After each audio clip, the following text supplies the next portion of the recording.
Teenage Bounty Hunters. After joining forces with a veteran bounty hunter, 16-year-old fraternal twin sisters Sterling and Blair dive into a world of bail-skipping baddies while still navigating the high school stakes of teenage life.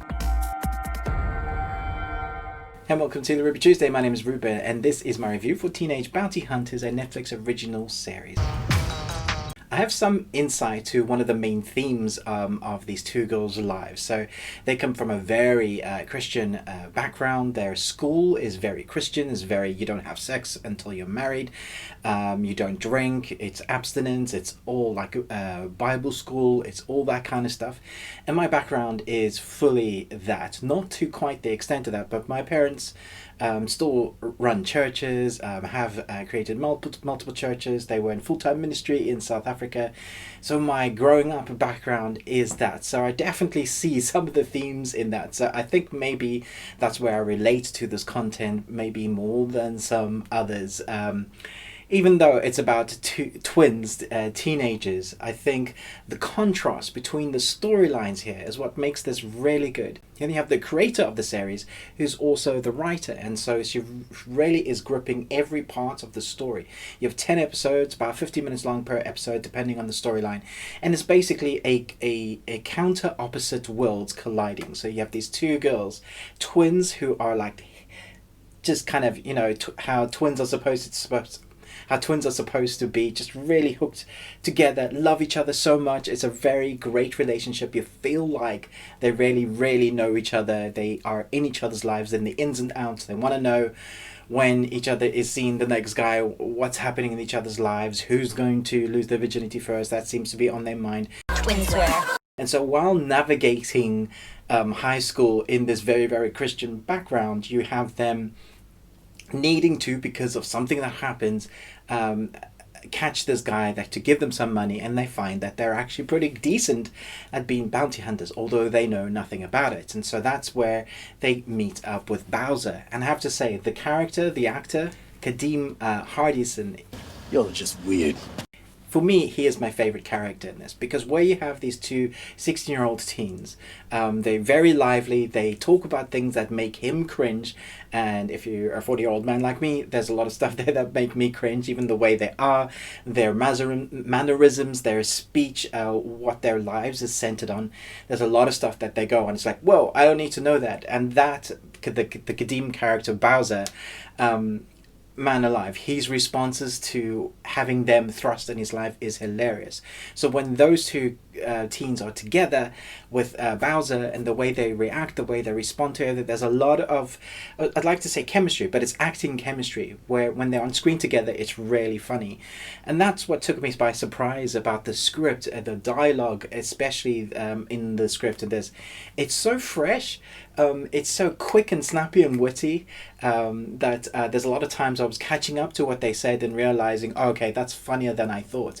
And then because of the circumstances they find themselves in, because it's very real life, in a very heightened sense of way, if that makes sense. So the situations that they find themselves in at school is very heightened. You know, it's typical high school stuff, but it's one of those series where everything is heightened. I mean, someone's going to say heightened in a sentence. Heightened. It's what would happen, but it's embellished, and so that is a bit unbelievable, but does add to the theme, the tone, that you feel like the series is going on. So once you get on board with how the story is told, of the world that these two teens find themselves in, is really good. One of the things that I really liked when they lean into, when the writer and the story leans into the characteristics of defining who these twins are, is the twinship power. We are getting aggravated.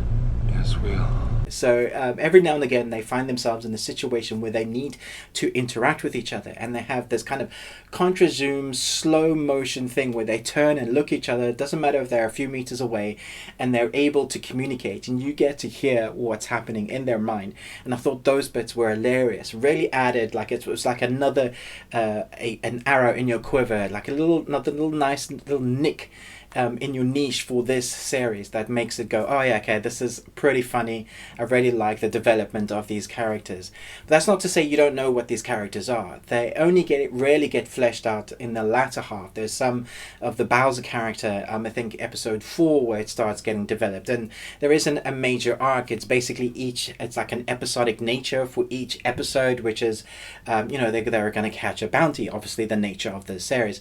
But really where the arc comes is how their lives play into this. And so where you get to see what the parents are going through, you get to see what their friends are going through, you get to see how their bounties, because they're catching bounties local to their area, basically is affected around their area, around their homestead, around their city, the people's lives that are being affected by what they do. It's also very coming of age. So you have these themes, you have like almost a contrast of lifestyles just kind of smack bang hitting each other directly opposed to each other. Bounty hunting, extreme Christianity, very extreme in my opinion, and then they're hitting heads like that, and that's where I feel like the entertainment value comes from this. It's very fresh and witty, but because of the themes, I think it really works.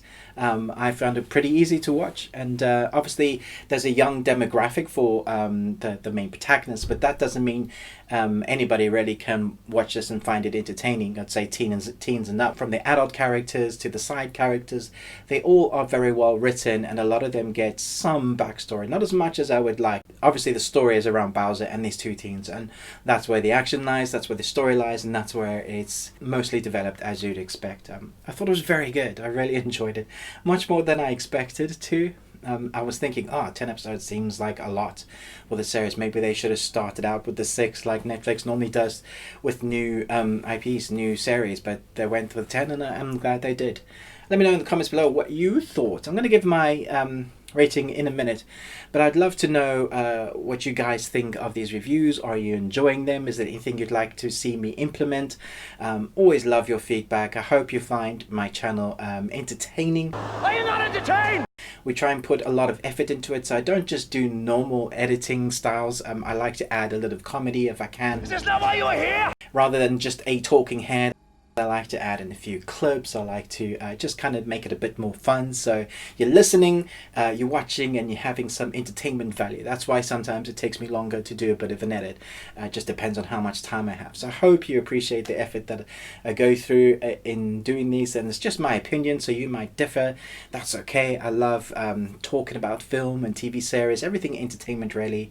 So thanks so much. I'm going to give this a B+. Do chat to me in the comments below about it. But most of all, until next time, remember, live on a Tuesday.